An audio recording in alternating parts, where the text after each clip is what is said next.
Hi, welcome to Bluebell Storytime. I'm Miss Mandy from the B.B. Comer Memorial Library here in Sylacauga. I've been doing a series of story times on colors. I've done green and purple, and today I'm going to do white. All right, and I want to read, of course, probably everybody's favorite, Pete the Cat, I Love My White Shoes. I'd like to thank the author, Eric Litwin, the illustrator, James Dean, and the publisher, Harper, for allowing me to share this book with you. Pete the Cat, I Love My White Shoes. You may know this. If so, you can just say it along with me. Pete the Cat was walking down the street in his brand new white shoes. Pete loved his white shoes so much, he sang this song. I love my white shoes. I love my white shoes. I love my white shoes. Oh no! Pete stepped in a large pile of what? Strawberries. What color did it turn his shoes?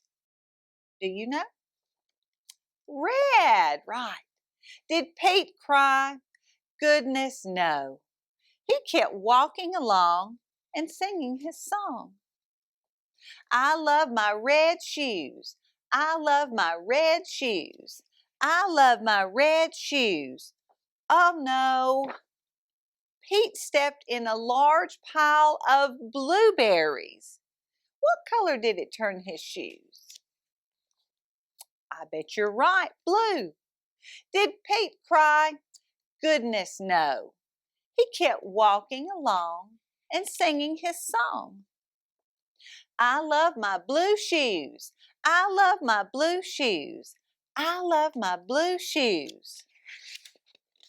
Oh no! Pete stepped in a large puddle of mud. What color did it turn his shoes? You're right, brown. Did Pete cry? Goodness, no. He kept walking along and singing his song. I love my brown shoes. I love my brown shoes. I love my brown shoes. Oh no, Pete stepped in a bucket of water, and all the brown and all the blue and all the red were washed away. What color were his shoes again? They were white, but now they were wet. Did Pete cry? Goodness, no. He kept walking along and singing his song. I love my wet shoes. I love my wet shoes. I love my wet shoes. The moral of Pete's story is, no matter what you step in, keep walking along and singing your song. You know why? Because it's all good. All right. Thank you, Pete. That's right. It's all good. I love those white shoes.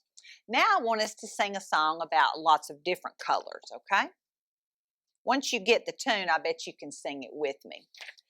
Take some grapes, put them in a pot, stir them, stir them, stir them a lot. Pour it out now. What will it be? The prettiest purple you ever did see. Let's see what's next.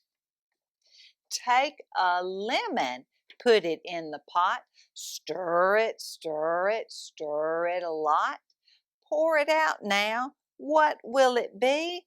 The prettiest yellow you ever did see. Good. Orange.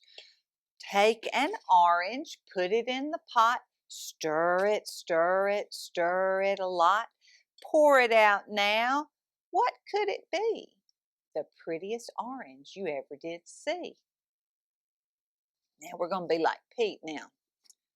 Take some blueberries, put them in a pot, stir them, stir them, stir them a lot. Pour them out now. What could it be? The prettiest blue you ever did see. Now this is a lime. Take a lime, put it in the pot, stir it, stir it, stir it a lot. Pour it out now. What could it be? The prettiest green you ever did see. Oh, now these are good. Take some cherries, put them in a pot. Stir them, stir them, stir them a lot. Pour it out now. What could it be? The prettiest red you ever did see. I bet you could play this same game at home with some pictures and your own little pot and a spoon. All right, I have another book about white. This is by another one of my favorite authors. This is Little White Rabbit by Kevin Henkes. And I'd like to thank Kevin, he's the author, and I'd like to thank Green Willow Books for allowing me to share this story with you. Little White Rabbit. Little White Rabbit hopped along. When he hopped through the high grass, he wondered what it would be like to be green. Oh, and here he is. And what else do we see green? I see grass and leaves, a turtle, a grasshopper, a caterpillar, a frog, butterflies, lily pads, lots of green. When he hopped by the fir trees, he wondered what it would be like to be tall. Ooh, he is as tall as that tree. And there's his little friends down there. When he hopped over the rock, he wondered what it would be like not to be able to move. Let's see. In the sun and the rain, during the daytime, maybe at sunset, and then at night, not moving a bit. When he hopped under the butterflies, he wondered what it would be like to flutter through the air. Here he is. And look, he doesn't have wings. He's using his ears and maybe his tail, too, to fly, like the butterflies. When he hopped past the cat, he was too frightened to wonder anything. He was afraid that cat was going to chase him. So he turned around and hopped as fast as he could. Soon, Little White Rabbit was home. He still wondered about many things. But he didn't wonder who loved him. And there he is, still wondering. Well, thank you so much for joining me at Storytime today as we learned and talked about the color white. And I hope to see you next time.